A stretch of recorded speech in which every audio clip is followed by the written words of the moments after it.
APPSC group 1 group 2 notifications త్వరలో రాబోతున్న విషయం మనందరికీ తెలిసిందే.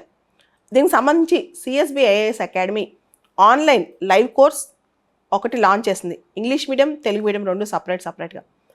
ఈ కోర్సుకు సంబంధించి యాప్లో మీకు 1 ఇయర్ పాటు రికార్డ్ వీడియోస్ కూడా ఉంటాయి. అండ్ సిలబస్కి అనుగుణంగా ఈ కోర్స్ లాంచ్ అయ్యి విజయవంతంగా ముందుకెళ్తోంది. ఎవరైతే ఈ కోర్స్ కావాలనుకుంటున్నారో, ఏపీపీఎస్సీ సీరియస్గా ప్రిపేర్ అవుతున్నారో, మీరు యాప్ని డౌన్లోడ్ చేసుకోవచ్చు. ఆ తర్వాత ఆ కోర్స్ని దానిలో పొందవచ్చు. ఈ యాప్ అనేది ఈ వీడియో కింద డిస్క్రిప్షన్ బాక్స్లో, ఫస్ట్ కామెంట్ బాక్స్లో మీకు యాప్కి సంబంధించిన లింక్ పెడతారనమాట. ఈ కోర్స్ ఏపీపీఎస్సీ సిలబస్కి అనుగుణంగా గ్రూప్ 1 స్క్రీనింగ్ టెస్ట్ సంబంధించి, గ్రూప్ 2 ప్రిలిమ్స్ అండ్ మెయిన్స్ సంబంధించి పూర్తి స్థాయిలో ఈ కోర్స్ ఉంటుంది. దాంతోపాటు ఇప్పుడు గ్రూప్ 1 సిలబస్లో కూడా ఆబ్జెక్టివ్ పేపర్స్ పెట్టబోతున్నారు కాబట్టి దానికి కూడా ఈ కోర్సు మీకు బాగానే ఉపయోగపడుతుంది.